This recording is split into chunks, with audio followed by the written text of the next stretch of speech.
welcome back to my channel. My name is Mila, you're at Alexandrian Archives. Today we are going to, okay, first off, I want to show off this sweater. This is from, oh god, it's like really bright. It says Camp Half Blood and then it says alumni at the bottom, and it's like a Camp Half Blood sweater that I got from College Bookcore. I will link down below. Thank you very much. But today we are going to do the finally fall book tag. I started filming this last week, but then I got interrupted and then I never got around to it. So we're doing it again, and I redid my bookshelves yesterday. So now we're going for more of a fall vibe, and I'm cozy today, so because it's really cold. So yes, grab a cup of tea, coffee, water, if you want pop, whatever, and let's get right to it. Roll the intro.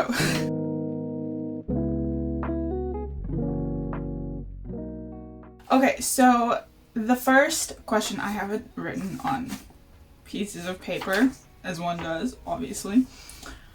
The first question is, a book with a vivid setting. The book in question that I'm going to talk to you about is, and for once, I actually have a physical copy. Look at this. Look at me go. Wow, book influencer things. One Dark Window by Rachel Gillick. I think this is one of the most vivid fantasy settings I've ever read about, and the second book, Two Twisted Crowns, which I also have on the shelf but I'm too lazy to get it, is even better. Okay, so you know, like in trilogies you have like second book syndrome, and duologies you also have second book syndrome, or like, you know, sequel syndrome or whatever, where the second book doesn't hit as much. And in terms of duologies that I've read throughout my whole life, Crooked Kingdom and Two Twisted Crowns, which is the second book to this, do not have this sequel syndrome, second book syndrome, whatever you want to call it. They are, I think, the ones where the author improved by a great amount. And also in terms of second books, Words of Radiance, although that doesn't really count in a sense because it's 5 books, so it's like, you think like the middle one would be the one where it's like sort of slowing down. So, which is the third book. The third book does slow down a little bit. I got like 50% through and then I stopped reading it. I'm not DNFing this series. I will get back to it, but Oathbringer took me such a long time to get through. Words of Radiance was absolutely fantastic. I absolutely love the book. It was like twist after twist after twist after twist. The writing was phenomenal. There were some scenes that live rent-free in my head. Sanderson, you better start paying rent. So yes, definitely this one. This is about, honestly, I'm just gonna read the synopsis because otherwise I will spoil it for you. Elspeth needs a monster. The monster might be her. Elspeth Spindle needs more than luck to stay safe in the eerie, mislocked kingdom of Blunder. She needs a monster. She calls in the nightmare, an ancient mercurial spirit trapped in her head. He protects her. He keeps her secrets. But nothing comes for free, especially magic. When Elspeth meets a mysterious highwayman on the forest road, her life takes a drastic turn. Thrust into a world of shadow and deception, she joins a dangerous quest to cure Blunder of the dark magic infecting it. Except the highwayman just so happens to be the king's own nephew, captain of the most dangerous men in Blunder, and guilty of high treason. This is so good, and the fact that it's the author's debut novel, it's absolutely insane. You can feel the eeriness, you can feel that it's like mist, and there's like this sense of creepiness almost, but not exactly, and it's like so, oh my god, this one, 10, like, I'm telling you guys, get on this. Also, thank you to Carrie from Carrie Can Read for not shutting up about this book, because I read it and I absolutely adored it. So, the second question is, book that deals with death or grief. I accidentally wrote death, like D-E-A-F. I don't know what I was thinking. Anyways, The first one I would recommend is Six Deaths of the Saint by Alex E. Harrow. This is a novella, and it will crush your heart. But whether it'll put it back together is on you. It will it will shatter your soul. It will shatter your heart. And the other one, which I, funny enough, do not have a copy of, which makes me feel like a very fake classicist, The Iliad by Homer. It deals with death, it deals with grief. Honestly, I could recommend Song of Achilles by Madeline Miller, but I haven't read it, so. Definitely read The Iliad. I feel like reading The Iliad is crucial to reading the Song of Achilles, and I feel like people don't talk about that as much, because if you go into Song of Achilles knowing absolutely nothing, you're gonna see this as completely separate from the Iliad, and you'll see it in a different sense than if you read the Iliad first and then read Song of Achilles, because I think Madeline Miller, first off, is a class, like, she graduated with a classics degree or something like that, so she knows what she's doing. But again, she has her own interpretation of things, because classics as a study is literally all about interpretation. Like, there's no clear cut, answer to really anything. So, yeah, that's a whole other can of worms. But yes, the Iliad definitely hits different. And the fact that I don't have a copy is kind of sad, but that's okay. I'm waiting on a specific copy to be gifted the way the Odyssey was gifted to me when I first got into classics. The third one is nonfiction book that taught you something new. I don't read a lot of nonfiction. In fact, I read no nonfiction, except unless you count articles for school and stuff, and nonfiction books that I read for school, which I don't count. But one that I'm reading right now very slowly, because as I said, I don't read nonfiction very often. It's called Persians, the Age of Great Kings or something like that. Put the cover up. And this is by Lloyd Welland-Jones. My friend Erica, who runs the channel Moan Inc, has an interview with the author. It's a brilliant book. It talks about Persians. It talks about sort of how they started, how they became this, superpower. They became this great empire, and then in the end, Alexander the Great came along and sort of crumbled the empire. But also how that empire continues to influence Persians today. The culture, the background, the traditions that the Persians of the Persian Empire created are still followed today. So I think it's a brilliant book, and in the introduction, even in the synopsis, the author explains how a lot of the books about the Persians are taken from the perspective of other nations or other cultures, such as the Greeks especially. And the Greeks and the Persians did not vibe for a very long time. They did not like each other at all. So, it's just interesting to see how he pulled on the Persian sources instead. He does mention other sources and how it might correlate with the information we got from the Persians, or how it might be the complete opposite of the information that we got from the Persians. So it's which one is true? Obviously, you're hoping to go for the Persian one, but it's sort of that kind of thing. I don't know if that makes sense, but yes, highly recommend if you don't know much about the Persians. I know Erica definitely didn't. She says so in her video that she barely knew anything, so I think that this would be a good introduction. I do know quite a bit about Persians because I am half Persian, so this is, my culture, my ethnicity, sort of my history. But as I said, I'm still learning new things, and there's plenty to learn in the ancient world. The next question is fictional family you want to be part of. Honestly, why is this even a question? This is not where's my copies on the bottom? Is this cheating? Percy Jackson. This is the found family I want to be part of. Thank you very much. That's all. Okay, next. No, I'm kidding. I think that the way that Rick Riordan wrote the trio, so Annabeth Percy and Grover, was absolutely brilliant. And I feel like we as a fandom often forget that Grover is actually Percy's best friend, and that Jason and Percy didn't actually get along until like the end of the Heroes of Olympus series.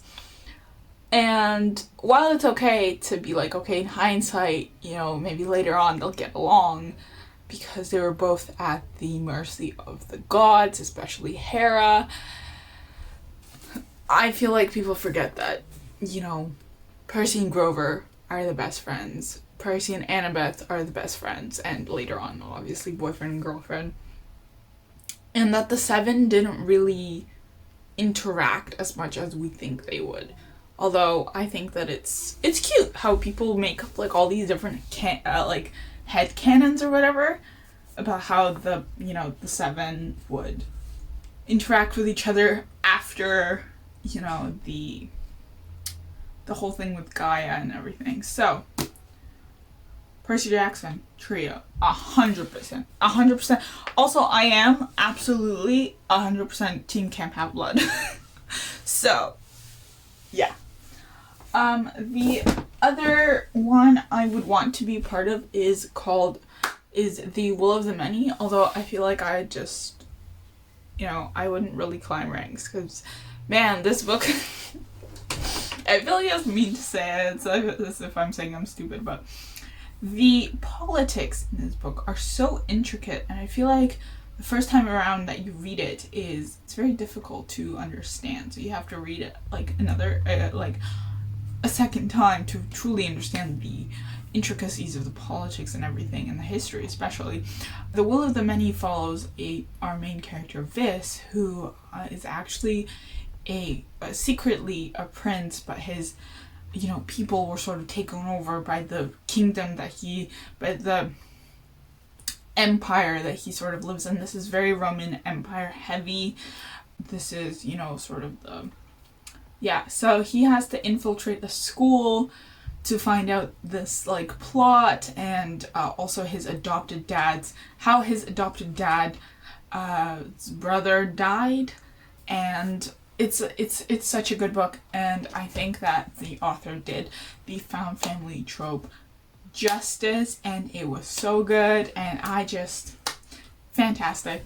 Chef's kiss, 11 out of 10. Question is, story in which someone is telling a story. So the first one, I feel like this is cheating because I'm mentioning it twice. Actually, I mean, I guess it's not really fall, but it's definitely dark academia. The Secret History. Secret History, Richard is telling a story within the story, I guess. Story in which, yeah, I guess. So, The Secret History? Question mark? And the other one I have here is Yellow Face by R.F. Kuang. This has made waves in the publishing world, and rightfully so. So, yeah, I think those are two. I think that would. The next question is a dark, creepy read. I'm a scaredy cat, so you will not catch me reading a horror book. The other book is The Screaming Staircase by Jonathan Stroud. This is middle grade, so you wouldn't think that it's actually scary or creepy or dark. The Red Room scene haunts me. It's not that it lives in my mind rent-free, it haunts me. Okay, and I watched the TV show, so I had a visual of what happened in the Red Room. But how did the Red Room scene become much scarier than it was, like, in the TV show? Like, you'd think that the visual representation, like the representation on screen, would capture that creepiness and that, like, horror almost element. better than it was in the book, and then I read the book, I'm like, what the hell? I am not reading this at night. I refuse to read The Screaming Staircase at night, so. The other one is House of Salt and Sorrows by Aaron A. Craig. I need people to talk about this one more, because this is like one of the most haunting retellings of the 12 Dancing Princesses I've ever read. And I have not read any retellings of, like, you know, 12 Dancing Princesses or whatever. So obviously the first thing that comes to mind is the Barbie movie, right? Classic. This one is just on like another level. And I think there's like a sequel, but it's not like you can read it as a standalone, and I think like you can read it as standalone. Can I just like block this somehow? Just like block the sunlight.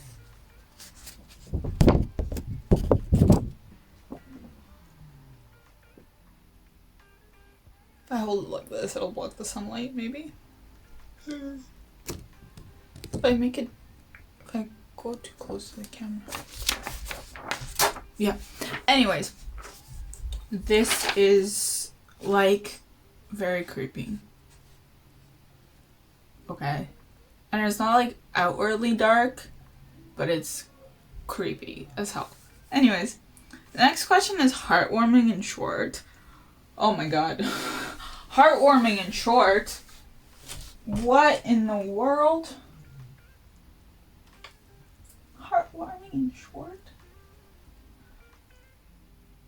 I don't have anything that's heartwarming and short. Unless I can think of some middle grade books off the top of my head, but those aren't short either, so... Actually, I started reading this one. This was very cute, and I heard that this one was also good, but I haven't read it, because this is the second book, and I feel like you have to read in order, even if people say that you don't. So, these are both by Japanese authors, and I feel like Japanese authors have a thing with just writing really comforting books. Also, they have a thing about, like, cats. Like, I feel like I'd be in heaven, you know? Because, like, all these books have, like, some form of cat character, and I freaking love it. Because I am 100% more of a cat person than a dog person. I don't hate dogs. But there's something just about these books with cats, and you're just like, there's a cat on this cover too. So, like, yeah, this one follows a boy whose grandfather died, and his grandfather owned a bookshop, and he's about to close it.